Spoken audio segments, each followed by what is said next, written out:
ਸਤਿ ਸ਼੍ਰੀ ਅਕਾਲ ਜੀ। ਚੈਨਲ ਪੰਜਾਬੀ ਦੇਖ ਰਹੇ ਸਾਰੇ ਦਰਸ਼ਕਾਂ ਦਾ ਮੈਂ ਸ਼ੇਰੀ ਸਵਾਗਤ ਕਰਦੀ ਹਾਂ। ਬੁਲੇਟਿਨ ਦਾ ਆਗਾਜ਼ ਕਰ ਲੈਂਦੇ ਹਾਂ ਹੈਡਲਾਈਨਸ ਦੇ ਨਾਲ। ਪੀਸੀ 'ਚ ਜੁਲਾਈ ਦੇ ਵਿੱਚ ਜ਼ਹਿਰੀਲੀਆਂ ਦਵਾਈਆਂ ਦੇ ਨਾਲ ਹੋਈਆਂ ਮੌਤਾਂ ਦਾ ਇਤਿਹਾਸਕ ਸਭ ਤੋਂ ਖਤਰਨਾਕ ਮਹੀਨਾ। ਜ਼ਹਿਰੀਲੀ ਦਵਾਈ ਜਨਤਕ ਸਿਹਤ ਐਮਰਜੈਂਸੀ ਐਲਾਨ ਤੋਂ ਬਾਅਦ ਮੌਤਾਂ ਦੀ ਦਰ 'ਚ ਹੋਇਆ ਲਗਭਗ ਵਾਧਾ। ਅਫਗਾਨਿਸਤਾਨ ਤੇ ਤਾਲਿਬਾਨ ਦੇ ਕਬਜ਼ੇ ਤੋਂ ਪਹਿਲਾਂ ਕਿਵੇਂ ਦੇ ਸੀ ਹਾਲਾਤ? ਅਮਰੀਕਨ ਆਰਮੀ ਮੈਂਬਰ ਨੇ ਦੱਸੀ ਅੱਖੀਂ ਦੇਖੀ ਹਾਲਤ।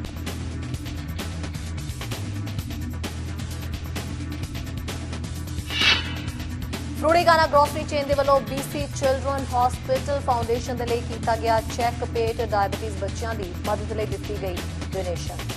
ਖਬਰਾਂ ਵਿਸਥਾਰ ਦੇ ਨਾਲ। ਅਫਗਾਨਿਸਤਾਨ ਦੇ ਹਾਲਾਤ ਕਿਵੇਂ ਦੇ ਬਣ ਗਏ? ਔਰਤਾਂ ਦੀ ਹਾਲਤ ਉੱਥੇ ਕਿਸ ਤਰ੍ਹਾਂ ਦੀ ਦਿਖਾਈ ਦੇ ਰਹੀ ਹੈ ਤੇ ਕੈਨੇਡਾ ਸਰਕਾਰ ਦਾ ਅਫਗਾਨਿਸਤਾਨ ਦੇ ਮੁੱਦੇ ਦੇ ਉੱਤੇ ਕਿਹੋ ਜਿਹਾ ਰੋਲ ਰਿਹਾ? ਇਸ ਦੇ ਉੱਤੇ ਗੱਲਬਾਤ ਕਰਨ ਦੇ ਲਈ ਅਮਰੀਕਨ ਆਰਮੀ ਤੋਂ ਬਲਰੀਤ ਖਹਿਰਾ ਸਾਡੇ ਨਾਲ ਜੁੜੇ। ਬਲਰੀਤ ਖਹਿਰਾ ਨੇ ਬਹੁਤ ਕੁਝ ਗੱਲਾਂ ਸਾਂਝੀਆਂ ਕੀਤੀਆਂ ਕਿਉਂਕਿ ਜਦੋਂ ਕਬਜ਼ਾ ਹੋਇਆ ਸੀ ਉਸ ਤੋਂ ਪਹਿਲਾਂ ਬਲਰੀਤ ਖੁਦ ਉੱਥੇ ਗਏ। ਅਫਗਾਨਿਸਤਾਨ ਦੇ ਹਾਲਾਤ ਉਹਨਾਂ ਨੇ ਆਪਣੀ ਅੱਖੀਂ ਦੇਖੇ। ਸੁਣਦੇ ਹਾਂ ਬਲਰੀਤ ਨੇ ਕਿਵੇਂ ਦੇ ਦੇਖੇ ਅਫਗਾਨਿਸਤਾਨ ਦੇ ਹਾਲਾਤ। ਸੋ ਬਲਰੀਤ ਖਹਿਰਾ ਜੀ ਇਸ ਵੇਲੇ ਸਾਡੇ ਨਾਲ ਜੁੜੇ ਹੋਏ ਨੇ। ਬਲਰੀਤ ਖਹਿਰਾ ਦੇ ਨਾਲ ਅਸੀਂ ਗੱਲ ਕਰਦੇ ਹਾਂ। ਬਲਰੀਤ ਜੀ, ਤੁਸੀਂ ਅਫਗਾਨਿਸਤਾਨ ਦਾ ਦੌਰਾ ਪਹਿਲਾਂ ਕਰ ਚੁੱਕੇ ਹੋ। ਸਭ ਤੋਂ ਪਹਿਲਾਂ ਤਾਂ ਸਾਨੂੰ ਆਪਣੇ ਬਾਰੇ ਵੀ ਦੱਸੋ ਕਿ ਤੁਸੀਂ ਕੀ ਕੰਮ ਕਰਦੇ ਹੋ। ਤੁਸੀਂ ਅਫਗਾਨਿਸਤਾਨ ਦਾ ਜਦੋਂ ਦੌਰਾ ਕਰਨ ਗਏ ਸੀ ਤਾਂ ਕੀ ਉੱਥੇ ਕਿਹੜੇ ਕੰਮ ਲਈ ਗਏ ਸੀਗੇ, ਕੀ ਦੌਰਾ ਤੁਸੀਂ ਉੱਥੇ ਕੀਤਾ ਤੇ ਜਿਸ ਵੇਲੇ ਤੁਸੀਂ ਵਿਜ਼ਿਟ ਕੀਤਾ ਸੀ ਉੱਥੋਂ ਦੀ ਸਿਚੁਏਸ਼ਨ ਜਿਹੜੀ ਹੈ ਓਵਰਆਲ ਕੀ ਸੀਗੀ? ਹਾਂਜੀ, ਮੈਨੂੰ ਮੇਰਾ ਨਾਮ ਬਲਰੀਤ ਖਹਿਰਾ ਹੈਗਾ ਤੇ ਮੈਂ US ਆਰਮੀ ਵਿੱਚ ਮੈਨੂੰ 15 ਸਾਲ ਹੋ ਗਏ ਸਰਵਿਸ ਕਰਦਿਆਂ ਨੂੰ। ਤੇ ਜਦੋਂ ਮੈਂ 2006 ਵਿੱਚ ਆਰਮੀ ਜੁਆਇਨ ਕੀਤੀ ਸੀਗੀ ਉਦੋਂ ਦੋਨੋਂ ਪਾਸੇ ਇਰਾਕ ਤੇ ਅਫਗਾਨਿਸਤਾਨ ਦੇ ਵਿੱਚ ਵਾਰ ਪੂਰੀ ਤਰ੍ਹਾਂ ਲੱਗੀ ਹੋਈ ਸੀ। ਸੋ ਮੈਂ ਆਰਮੀ ਦੇ ਵਿੱਚ ਮੈਡਿਕ ਦੇ ਦੌਰ ਦੇ ਉੱਤੇ ਜੁਆਇਨ ਕੀਤਾ। ਸੋ ਆਈ ਵਾਸ ਅ ਮੈਡਿਕ ਤੇ ਮੈਂ ਮੈਡੀਕਲ ਰਾਊਟ ਦੇ ਨਾਲ ਮੇਰਾ ਜਿਹੜਾ ਮਿਸ਼ਨ ਸੀਗਾ ਉਹ ਇਨਫੈਂਟਰੀ ਯੂਨਿਟ ਦੇ ਨਾਲ ਜੁੜਿਆ ਹੋਇਆ ਸੀ। ਸੋ ਜਿਹੜੀ ਇਨਫੈਂਟਰੀ ਯੂਨਿਟ ਹੁੰਦੀ ਆ ਉਹ ਮਤਲਬ ਉਹ ਸ਼ਹਿਰਾਂ ਵਿੱਚ ਜਾਂਦੀ ਆ, ਪਿੰਡਾਂ ਦੇ ਵਿੱਚ ਜਾਂਦੀ ਆ ਤੇ ਇਨਫੈਂਟਰੀ ਦਾ ਮੇਨ ਮਕਸਦ ਹੈਗਾ ਕਿ ਇੱਕ ਤਾਂ ਮਤਲਬ ਦੇਖਣਾ ਕਿ ਸਿਚੁਏਸ਼ਨ ਕੀ ਹੈਗੀ ਆ ਉਹ ਏਰੀਏ ਦੇ ਵਿੱਚ, ਹੈ ਨਾ। ਫਿਰ ਉਹ ਅਸੀਂ ਵਾਪਸ ਆ ਕੇ ਰਿਪੋਰਟ ਕਰਦੇ ਹੁੰਦੇ ਸੀ ਤੇ ਇੱਕ ਹਿਊਮੈਨਿਟੇਰੀਅਨ ਮਿਸ਼ਨ ਡਿਫਰੈਂਟ ਸੀਗਾ ਸਾਡਾ। ਸੋ ਮੇਨ ਮਿਸ਼ਨ ਅਫਗਾਨਿਸਤਾਨ ਦੇ ਵਿੱਚ ਸੀ ਕਿ ਜਿਹੜੇ ਉੱਥੇ ਮਤਲਬ ਮੈਂ ਸ਼ੁਰੂ ਤੋਂ ਸ਼ੁਰੂ ਕਰਦੀ ਹਾਂ ਕਿ ਅਫਗਾਨਿਸਤਾਨ ਇਰਾਕ ਦੇ ਨਾਲੋਂ ਬਹੁਤ ਡਿਫਰੈਂਟ ਆ। ਈਵਨ ਦੋ ਵਾਰ ਤਾਂ ਸੀਗਾ ਟੈਰਰਿਜ਼ਮ ਦੇ ਅਗੇਂਸਟ, ਮਤਲਬ ਦੇਖਣਾ ਕਿ ਜਿਹੜਾ ਅਲ ਕਾਇਦਾ ਹੈਗਾ, ਤਾਲਿਬਾਨ ਹੈਗਾ, ਉਹ ਕਿੱਥੇ ਰਹਿ ਰਹੇ ਨੇ। ਉਹਨਾਂ ਦੇ ਮੇਨ ਫੋਕਸ ਉਦੋਂ ਉਸਾਮਾ ਬਿਨ ਲਾਦਨ ਨੂੰ ਲੱਭਣਾ ਸੀਗਾ। ਇਸ ਲਈ ਅਸੀਂ ਇਨਫੋਰਮੇਸ਼ਨ ਲੈਂਦੇ ਸੀ ਪਿੰਡਾਂ ਤੋਂ ਤੇ ਸ਼ਹਿਰਾਂ ਤੋਂ ਕਿ ਕੁਝ ਪਤਾ ਚੱਲੇ ਕਿੱਥੋਂ ਉਹਨਾਂ ਨੂੰ ਪੈਸੇ ਆ ਰਹੇ ਨੇ, ਕਿੱਥੋਂ ਉਹਨਾਂ ਦੇ ਰਾਊਟਸ ਬਣੇ ਹੋਏ ਨੇ। ਤੇ ਜਦੋਂ ਮੇਰੀ ਡਿਪਲੋਇਮੈਂਟ ਸੀਗੀ ਓਵਰਸੀਜ਼ ਉਦੋਂ ਸਾਡਾ ਮੇਨ ਫੋਕਸ ਸੀਗਾ ਕਿ ਜਿਹੜੇ ਰਾਊਟਸ ਅਸੀਂ ਲੈਣੇ ਹੈਗੇ ਆ, ਅਮਰੀਕਨ ਟਰੂਪਸ ਜਿਹੜੇ ਰਾਊਟ ਅਸੀਂ ਲੈ ਰਹੇ ਹਾਂ ਕਿ ਉਹਦੇ ਉੱਤੇ ਕੋਈ ਮਤਲਬ ਐਕਸਪਲੋਸਿਵਸ ਨਹੀਂ ਬਣੇ ਰੱਖੇ, ਜਾਂ ਅਸੀਂ ਦੇਖਣਾ ਕਿ ਅਗਰ ਕੋਈ ਇਨਫੋਰਮੇਸ਼ਨ ਆ ਰਹੀ ਹੈ ਕਿ ਹਾਂ ਇੱਥੇ ਅਟੈਕ ਹੋਗਾ ਫਿਰ ਉਹ ਅਸੀਂ ਵਾਪਸ ਆ ਕੇ ਬਰੀਫ ਕਰਦੇ ਹੁੰਦੇ ਸੀ। ਤੇ ਮੇਰੀ ਜਿਹੜੀ ਡਿਪਲੋਇਮੈਂਟ ਸੀ ਉਹਦੇ ਵਿੱਚ ਮਤਲਬ ਇਹ ਦੇਖਣ ਨੂੰ ਮਿਲਿਆ ਕਿ ਉੱਥੇ ਜਿੱਥੇ ਉੱਥੇ ਦੀ ਰਹਿਣ ਸਹਿਣ ਹੈਗੀ ਆ, ਜਿਵੇਂ ਉਹਨਾਂ ਦੀ ਗਵਰਨਮੈਂਟ ਬਣੀ ਹੋਈ ਆ ਉਹ ਪਿੰਡਾਂ ਦੇ ਨਾਲ ਬਣੀ ਹੋਈ ਆ। ਜਿਵੇਂ ਆਪਣੇ ਇੰਡੀਆ ਵਿੱਚ ਸਰਪੰਚ ਹੁੰਦਾ ਹੈ ਨਾ, ਉਹ ਸਾਰਾ ਪਿੰਡ ਦਾ ਇੰਚਾਰਜ ਇੱਕ ਸਰਪੰਚ ਹੁੰਦਾ, ਉਵੇਂ ਅਫਗਾਨਿਸਤਾਨ ਸੇਮ ਹੈਗਾ। ਉੱਥੇ ਕੋਈ ਗਵਰਨਮੈਂਟ ਕੰਟਰੋਲ ਨਹੀਂ ਕਰ ਸਕਦੀ ਕਿਉਂਕਿ ਸਾਰੇ ਪਿੰਡ ਇੱਕ ਦੂਜੇ ਦੇ ਨਾਲ ਗੱਲ ਨਹੀਂ ਕਰਦੇ। ਉਹ ਪਿੰਡ ਜਿਹੜਾ ਸਰਪੰਚ ਹੈਗਾ ਉਹੀ ਡਿਸੀਜਨ ਬਣਾਉਂਦਾ ਕਿ ਇਹ ਪਿੰਡ ਵਾਸਤੇ ਕੀ ਸਹੀ ਹੈ ਤੇ ਕੀ ਗਲਤ ਹੈਗਾ। ਤੇ ਅਮਰੀਕਾ ਨੂੰ ਬਹੁਤ ਟਾਈਮ ਲੱਗਿਆ ਇਹ ਦੇਖਣ ਦੇ ਵਿੱਚ ਕਿਉਂਕਿ ਅਮਰੀਕਾ ਕੈਨੇਡਾ ਇੱਥੇ ਗਵਰਨਮੈਂਟ ਦੇ ਨਾਲ ਸਭ ਕੁਝ ਚੱਲਦਾ। ਇੱਥੇ ਸਿਟੀ ਹੁੰਦਾ, ਸਟੇਟ ਹੁੰਦਾ, ਫਿਰ ਉਸ ਤੋਂ ਬਾਅਦ ਅੱਗੇ ਫੈਡਰਲ ਗਵਰਨਮੈਂਟ ਹੁੰਦੀ ਆ। ਅਫਗਾਨਿਸਤਾਨ 'ਚ ਤਾਂ ਕੋਈ ਚੀਜ਼ ਹੈ ਹੀ ਨਹੀਂ ਜਿਹੜੀ ਫੈਡਰਲ ਗਵਰਨਮੈਂਟ ਹੈਗੀ ਜਾਂ ਸਟੇਟ ਲੈਵਲ ਤੇ ਵੀ ਆ। ਉੱਥੇ ਸਾਰੇ ਬਸ ਪਿੰਡਾਂ ਦਾ ਮਤਲਬ ਉੱਥੇ ਸਾਰੇ ਫੈਕਸ਼ਨਸ ਪਿੰਡਾਂ ਦੇ ਹਿਸਾਬ ਦੇ ਨਾਲ ਹੁੰਦੇ ਆ। ਸੋ ਜਦੋਂ ਇਹ ਅਸੀਂ ਬਰੀਫ ਕਰਦੇ ਸੀ ਕਿ ਮਤਲਬ ਤੁਸੀਂ ਅਗਰ ਆਪਾਂ ਇਨਫੋਰਮੇਸ਼ਨ ਲੱਭਣੀ ਆਪਾਂ ਨੂੰ ਇਹ ਪਿੰਡਾਂ ਦੀ ਸਪੋਰਟ ਕਰਨੀ ਪਵੇ। ਇਹ ਜਿਹੜਾ ਇਹ ਸੈਕਸ਼ਨ ਹੈਗਾ, ਇਹ ਫੈਕਸ਼ਨ ਹੈਗਾ, ਉਹਨਾਂ ਨੂੰ ਪੁੱਛੋ ਕਿ ਆਪਾਂ ਉਹਨਾਂ ਦੀ ਕੀ ਮਦਦ ਕਰ ਸਕਦੇ ਹਾਂ, ਉਹਨਾਂ ਦੀ ਆਪਾਂ ਕੀ ਸਪੋਰਟ ਕਰ ਸਕਦੇ ਹਾਂ। ਕਿਉਂਕਿ ਜਿਹੜੇ ਪਿੰਡ ਨੇ ਉਹਨਾਂ ਨੂੰ ਇੰਨਾ ਪਰਵਾਹ ਨਹੀਂ ਹੈਗੀ ਕਿ ਅਪਰ ਲੈਵਲ ਤੇ ਕੀ ਹੋ ਰਿਹਾ। ਉਹਨਾਂ ਨੂੰ ਬਸ ਸਪੋਰਟ ਦੀ ਜ਼ਰੂਰਤ ਹੈ ਕਿ ਉਹਨਾਂ ਨੂੰ ਪੈਸੇ ਆਉਂਦੇ ਰਹਿਣ। ਕਿਉਂਕਿ ਜਦੋਂ ਤਾਲਿਬਾਨ ਦਾ ਉੱਥੇ ਰੂਲ ਸੀਗਾ 20 ਸਾਲ ਤੋਂ ਪਹਿਲਾਂ, ਉਦੋਂ ਤਾਲਿਬਾਨ ਉਹਨਾਂ ਦੀ ਹੈਲਪ ਕਰਦੇ ਸੀ। ਉਹਨਾਂ ਨੂੰ ਜਿਹੜੇ ਹੁਣ ਉਹਨਾਂ ਦੇ ਪਲਾਂਟੇਸ਼ਨ ਹੈਗੇ ਆ, ਪਾਪੀ ਪਲਾਂਟੇਸ਼ਨ ਹੈਗੇ ਆ ਕਾਫੀ, ਜਿਹੜੇ ਐਕਚੁਅਲੀ ਮਤਲਬ ਦੁਨੀਆ ਦੀ ਸਭ ਤੋਂ ਵੱਡੀ ਜਿਹੜੀ ਕੋਕੇਨ ਇੰਡਸਟਰੀ ਆ ਉਹ ਅਫਗਾਨਿਸਤਾਨ ਤੋਂ ਹੀ ਬਣਦੀ ਆ। ਸੋ ਜਿਹੜੇ ਤਾਲਿਬਾਨ ਆ ਉਹਦੇ ਵਿੱਚ ਫਾਇਦਾ ਉਠਾਉਂਦੇ ਸੀਗੇ, ਤੇ ਜਦੋਂ ਯੂਐਸ ਅੰਦਰ ਆਇਆ ਉਦੋਂ ਉਹਨਾਂ ਦੀ ਸਾਰੀ ਪਾਪੀ ਪਲਾਂਟੇਸ਼ਨ ਆਪਾਂ ਬੰਦ ਕਰਤੀ ਹੈ ਨਾ। ਤੋ ਜਿਨ੍ਹਾਂ ਨੂੰ ਹੁਣ ਪੈਸੇ ਦੇ ਨਾਲ ਮਤਲਬ ਜ਼ਰੂਰਤ ਆ, ਉਹਨਾਂ ਨੂੰ ਪਰਵਾਹ ਨਹੀਂ ਅਮਰੀਕਾ ਹੈਗਾ ਜਾਂ ਤਾਲਿਬਾਨ ਆ, ਉਹਨਾਂ ਨੂੰ ਬਸ ਪੈਸੇ ਦੀ ਲੋੜ ਆ। ਸੋ ਫਿਰ ਯੂਐਸ ਕਹਿੰਦਾ ਕਿ ਤੁਸੀਂ ਉਹਨਾਂ ਦੀ ਸਪੋਰਟ ਨਾ ਕਰੋ, ਅਸੀਂ ਤੁਹਾਨੂੰ ਪੈਸੇ ਦੇਵਾਂਗੇ, ਅਸੀਂ ਤੁਹਾਨੂੰ ਉਹੀ ਸਹੂਲਤਾਂ ਦੇਵਾਂਗੇ, ਤੇ ਅਸੀਂ ਤੁਹਾਡੇ ਬੱਚੇ ਪੜ੍ਹਾਉਣਾ ਚਾਹੁੰਦੇ ਆ ਕਿ ਤੁਸੀਂ ਇਹ ਡਰੱਗ ਇੰਡਸਟਰੀ ਤੋਂ ਦੂਰ ਹੋ ਕੇ ਕਿ ਅਸੀਂ ਤੁਹਾਡੀ ਕੁੜੀਆਂ ਪੜ੍ਹਾਈਏ, ਮੁੰਡੇ ਪੜ੍ਹਾਈਏ, ਉਹਨਾਂ ਨੂੰ ਫਰਦਰ ਐਜੂਕੇਸ਼ਨ ਦੇਈਏ ਕਿ ਤੁਹਾਡਾ ਵੀ ਦੇਸ਼ ਜਿਵੇਂ ਵੈਸਟਰਨ ਕੰਟਰੀਜ਼ ਹੈਗੇ ਉਹਦੇ ਵਾਂਗੂ ਬਣ ਸਕੇ। ਸੋ ਇਹੀ 20 ਸਾਲਾਂ ਦੇ ਵਿੱਚ ਇਹੀ ਬਸ ਯੂਐਸ ਦੀ ਕੋਸ਼ਿਸ਼ ਰਹੀ ਹੈਗੀ ਕਿ ਕਿਵੇਂ ਉਹਨਾਂ ਦੀ ਗਵਰਨਮੈਂਟ ਨੂੰ ਆਪਾਂ ਵੈਸਟਰਨ ਹਿਸਾਬ ਦੇ ਨਾਲ ਚਲਾ ਸਕੀਏ, ਉਹਨਾਂ ਦੇ ਪੁਲਿਸ ਐਫਰਟਸ ਨੂੰ ਵਧਾ ਸਕੀਏ, ਉਹਨਾਂ ਦੀ ਮਿਲਟਰੀ ਨੂੰ ਵਧਾ ਸਕੀਏ। ਮਗਰ ਇਹ ਕੋਸ਼ਿਸ਼ ਨਾਕਾਮਯਾਬ ਇਸ ਲਈ ਰਹੀ ਕਿਉਂਕਿ ਉਹਨਾਂ ਦੀ ਜਿਵੇਂ ਉਹਨਾਂ ਦੇ ਗਵਰਨਮੈਂਟ ਫੈਕਸ਼ਨਸ ਹੈਗੇ ਆ ਉਹ ਇੱਥੋਂ ਵਾਂਗੂ ਬਣ ਨਹੀਂ ਸਕਦੇ, ਕਿਉਂਕਿ ਫਿਰ ਵੀ ਜਿਹੜੇ ਲੋਕੀ ਪਿੰਡਾਂ 'ਚ ਰਹਿੰਦੇ ਆ ਉਹਨਾਂ ਦੀ ਮੈਂਟੈਲਿਟੀ ਸੇਮ ਹੈਗੀ ਆ, ਹੈ ਨਾ। ਤੇ ਯੂਐਸ ਨੇ ਉਹੀ ਕੋਸ਼ਿਸ਼ ਨਹੀਂ ਕੀਤੀ ਕਿ ਆਪਾਂ ਇਹ ਪਿੰਡਾਂ ਨੂੰ ਸਪੋਰਟ ਦੇ ਸਕੀਏ, ਤੇ ਉਹਨਾਂ ਦੇ ਜਿਹੜੇ ਉਹ ਕਹਿ ਰਹੇ ਨੇ ਕਿ ਉਹ ਸੁਣ ਕੇ ਮਤਲਬ ਆਪਾਂ ਬਸ ਉਹਨੂੰ ਸਪੋਰਟ ਦਈਏ। ਸੋ ਓਵਰਆਲ ਉਹਨਾਂ ਦਾ ਜਿਹੜਾ ਮਤਲਬ they still have an allegiance to Taliban, ਹੈ ਨਾ, ਕਿਉਂਕਿ ਉਹਨਾਂ ਨੂੰ ਹੈਗਾ ਕਿ ਇਹ ਸਾਨੂੰ ਜ਼ਿਆਦਾ ਫਾਇਦੇਮੰਦ ਹੈਗਾ, so we will go route with them। ਹਾਂਜੀ ਬਿਲਕੁਲ। ਸੋ ਬਲਰੀਤ, ਇਹ ਤਾਂ ਤੁਸੀਂ ਉਹ ਚੀਜ਼ ਦੱਸੀ, ਉਹ ਤਸਵੀਰ ਵਾਕਈ ਬਿਆਨ ਕੀਤੀ ਜਿਹੜੀ ਜਾਣਨੀ ਬਹੁਤ ਜ਼ਰੂਰੀ ਸੀਗੀ, ਔਰ ਜਿਸ ਤਰੀਕੇ ਨਾਲ ਤੁਸੀਂ ਦੱਸਿਆ ਵੀ ਤੁਹਾਡਾ ਇੱਕ ਮਿਸ਼ਨ ਸੀ, ਜੋ ਤੁਸੀਂ ਉੱਥੇ ਚੀਜ਼ਾਂ ਦੇਖੀਆਂ ਜਿਨ੍ਹਾਂ ਨੂੰ ਸੁਧਾਰਨ ਦੀ ਅਮਰੀਕਾ ਦੇ ਵੱਲੋਂ ਜਿਹੜੀ ਆ ਕੋਸ਼ਿਸ਼ ਕੀਤੀ ਜਾ ਰਹੀ ਸੀਗੀ, ਬਟ ਸਟਿਲ ਉਹ ਤਸਵੀਰ ਉੱਦਾਂ ਹੀ ਬਣੀ ਰਹੀ। ਅੱਜ ਅਫਗਾਨਿਸਤਾਨ ਦਾ ਬਲਰੀਤ ਜਿਸ ਤਰੀਕੇ ਨਾਲ ਤਖਤਾ ਪਲਟ ਹੋਇਆ, ਜਿਸ ਵੇਲੇ ਤੁਸੀਂ ਵਿਜ਼ਿਟ ਕੀਤਾ ਸੀ, ਤੁਹਾਨੂੰ ਕੁਛ ਇੱਦਾਂ ਦਾ ਅੰਦੇਸ਼ਾ ਉੱਥੇ ਹੋ ਰਿਹਾ ਸੀਗਾ, ਕੁਛ ਇੱਦਾਂ ਦਾ ਲੱਗ ਰਿਹਾ ਸੀ ਵੀ ਕੁਛ ਇੱਦਾਂ ਦਾ ਵੱਡਾ ਜਿਹੜਾ ਹੈ ਕੁਛ ਹੋਣ ਵਾਲਾ ਉੱਥੇ ਕੁਛ ਸੀਗਾ, ਉੱਦਾਂ ਦੀ ਕੋਈ ਤਸਵੀਰ ਦੇਖਣ ਨੂੰ ਮਿਲ ਰਹੀ ਸੀ ਉੱਥੇ? ਹਾਂਜੀ, ਅਗਰ ਤੁਸੀਂ ਕੋਈ ਵੀ ਸਰਵਿਸ ਮੈਂਬਰ ਨੂੰ ਪੁੱਛੋ, ਹੈ ਨਾ, ਸਾਡੇ ਸਾਰਿਆਂ ਨੂੰ ਅਸੀਂ ਸਾਰੇ ਇਹੀ ਕਹਾਂਗੇ ਕਿ ਹਜੇ ਅਫਗਾਨਿਸਤਾਨ ਰੈਡੀ ਨਹੀਂ ਸੀਗਾ। ਮਤਲਬ ਉਹ ਦੇਸ਼ ਪਿਛਲੇ 10 ਸਾਲ ਤੋਂ ਰੈਡੀ ਨਹੀਂ ਸੀਗਾ ਕਿ ਉਹ ਇੱਕ ਆਪਦੀ ਗਵਰਨਮੈਂਟ ਬਣਾ ਸਕਣ। ਅਫਗਾਨਿਸਤਾਨ 'ਚ ਜਿੰਨੀ ਕਰਪਸ਼ਨ ਹੈਗੀ ਆ, ਉਹ ਗਵਰਨਮੈਂਟ ਲੈਵਲ ਤੋਂ ਬਾਅਦ ਉਹ ਪੈਸੇ ਹੋਰ ਕਿਤੇ ਨਹੀਂ ਜਾਂਦਾ ਸੀਗਾ। ਜਿਹੜੇ ਅਸੀਂ ਸੋਲਜਰਸ ਅਸੀਂ ਟ੍ਰੇਨ ਕਰਦੇ ਸੀ ਇੰਨੀ ਮਿਹਨਤ ਦੇ ਨਾਲ, ਉਹਨਾਂ ਪੁਲਿਸ ਆਫਿਸਰ ਸੋਲਜਰਸ ਨੂੰ ਅਸੀਂ ਟ੍ਰੇਨ ਕਰਨਾ, ਸਿਖਾਉਣਾ ਕਿ ਤੁਸੀਂ ਕਿਵੇਂ ਟੈਕਟਿਕਸ ਕਰਦੇ ਹੋ, ਕਿਵੇਂ ਸ਼ੂਟ ਕਰਨਾ ਹੈ ਨਾ।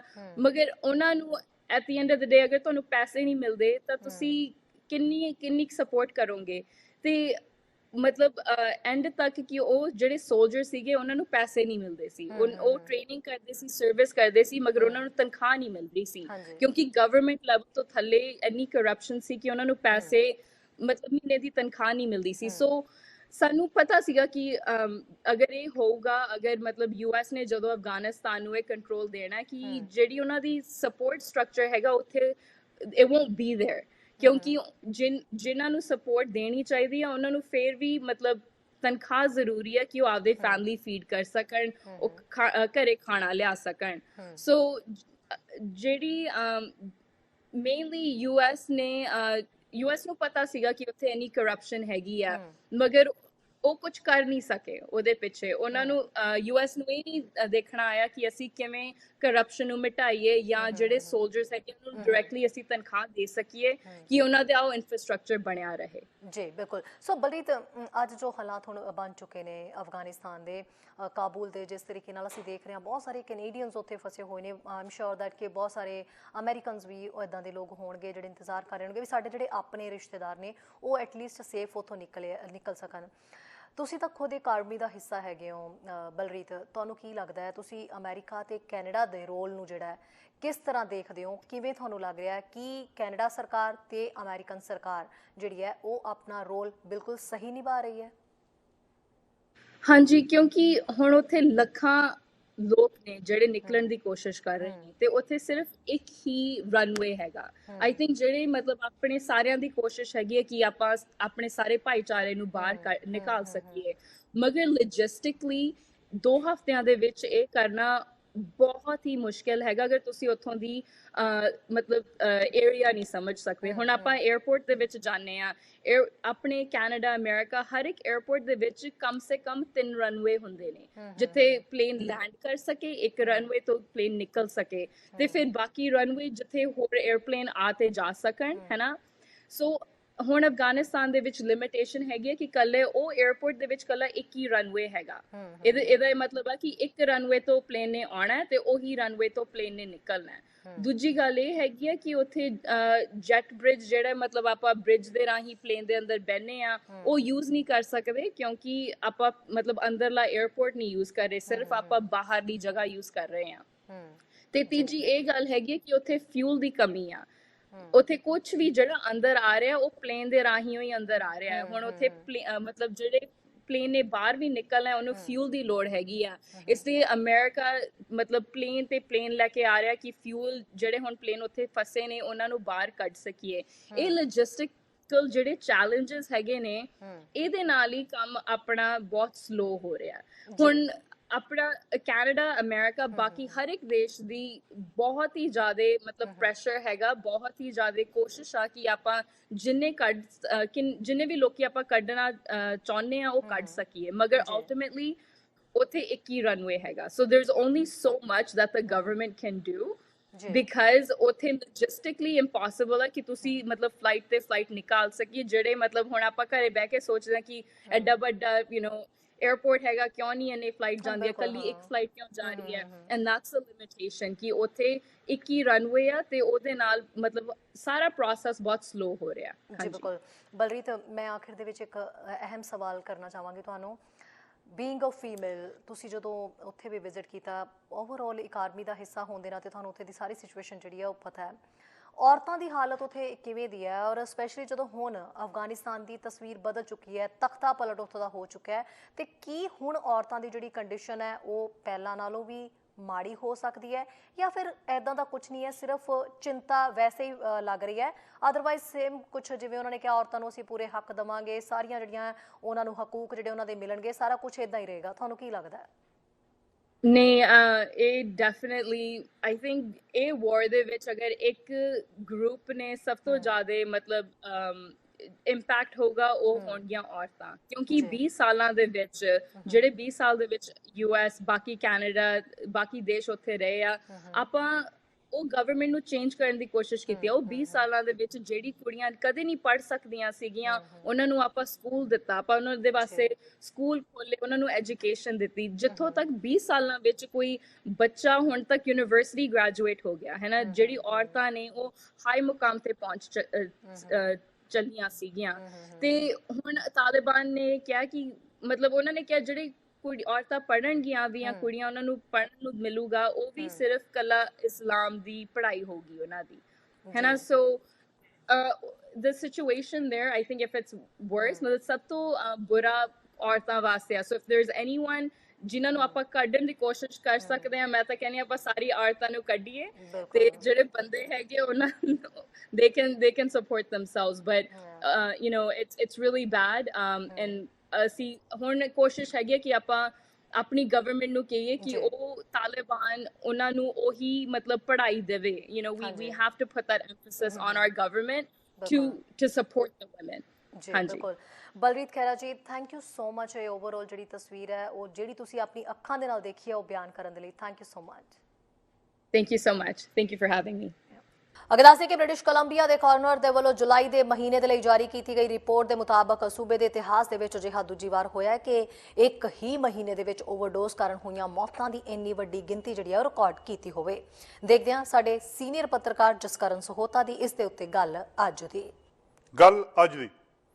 ਦੋਸਤੋ, ਅੱਜ ਦੀ ਗੱਲ ਅਸੀਂ ਬਹੁਤ ਮਹੀਨੇ ਪਹਿਲਾਂ ਵੀ ਕੀਤੀ ਸੀ ਤੇ ਉਹੀ ਗੱਲ ਅੱਜ ਦੁਬਾਰਾ ਕਰ ਰਹੇ ਹਾਂ। ਗੱਲ ਇਹ ਆ ਕਿ ਬ੍ਰਿਟਿਸ਼ ਕੋਲੰਬੀਆ ਦੇ ਵਿੱਚ ਡਰੱਗਸ ਦੀ ਓਵਰਡੋਜ਼ ਦੇ ਨਾਲ ਮੌਤਾਂ ਦੀ ਗਿਣਤੀ ਵਿੱਚ ਵਾਧਾ ਲਗਾਤਾਰ ਜਾਰੀ ਹੈ। ਨਸ਼ੇ ਦਾ ਇੱਦਾਂ ਲੱਗਦਾ ਜਿੱਦਾਂ ਕਹਿਰ ਆ, ਇੱਥੇ ਨਸ਼ੇ ਦਾ ਦਰਿਆ ਵਗ ਰਿਹਾ ਬ੍ਰਿਟਿਸ਼ ਕੋਲੰਬੀਆ ਦੇ ਵਿੱਚ। ਕੋਵਿਡ ਦੇ ਨਾਲ ਉਨੀਆਂ ਮੌਤਾਂ ਨਹੀਂ ਹੋਣੀਆਂ ਜਿਹੜੀਆਂ ਤੋਂ ਕਿਤੇ ਜ਼ਿਆਦਾ ਇਸ ਵੇਲੇ ਡਰੱਗ ਓਵਰਡੋਜ਼ ਨਾਲ ਹੋ ਰਹੀਆਂ, ਜਾਣੀ ਕਿ ਨਸ਼ਾ ਵੱਧ ਕਰਨ ਨਾਲ।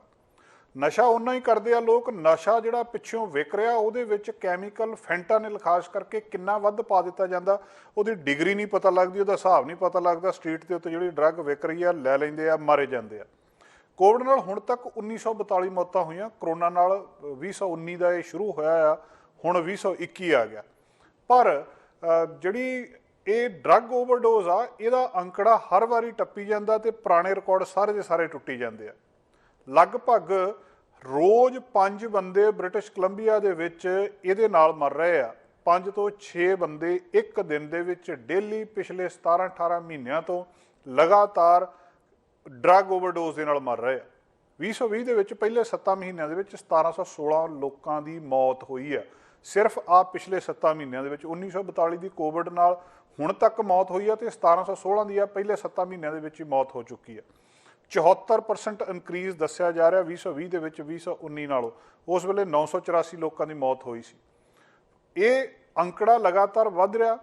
BC ਕਾਰਨਰ ਸਰਵਿਸ ਨੇ ਜਿਹੜੀ ਗੱਲ ਦੱਸੀ ਹੈ ਕਿ 184 ਲੋਕਾਂ ਦੀ ਮੌਤ ਹੋਈ ਆ, ਜਿਹਦੇ ਹਿਸਾਬ ਨਾਲ ਕਿ ਲਗਭਗ 6 ਲੋਕਾਂ ਦੀ ਇੱਕ ਦਿਨ ਦੇ ਵਿੱਚ ਗਿਣਤੀ ਆਉਂਦੀ ਆ।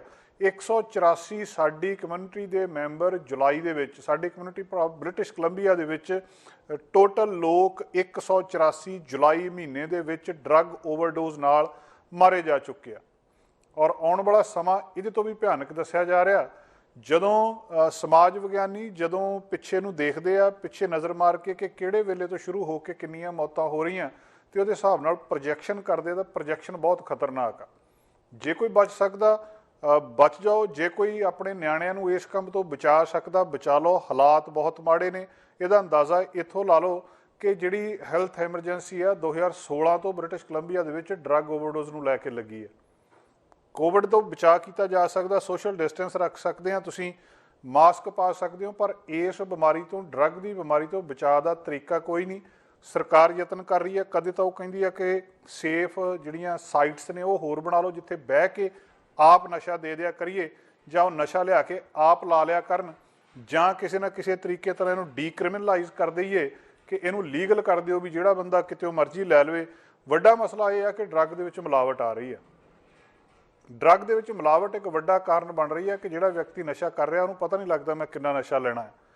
ਲਗਭਗ 6 ਮੌਤਾਂ ਇੱਕ ਦਿਨ ਦੇ ਵਿੱਚ ਹੋਣੀਆਂ ਬਹੁਤ ਵੱਡਾ ਇੱਕ ਨੰਬਰ ਆ। ਔਰ 30 ਸਾਲ ਤੋਂ ਲੈ ਕੇ 59 ਸਾਲ ਦੇ ਵਿਚਕਾਰ ਬਹੁਤਿਆਂ ਦੀ ਉਮਰ ਆ ਜਿਹੜੇ ਇਸ ਕੰਮ ਦੇ ਨਾਲ ਮਰਦੇ ਆ। ਔਰ ਪ੍ਰਾਈਵੇਟ ਰੈਜ਼ੀਡੈਂਸਿਸ ਦੇ ਵਿੱਚ ਬਹੁਤ ਸਾਰੇ ਲੋਕ ਮਰਦੇ ਆ।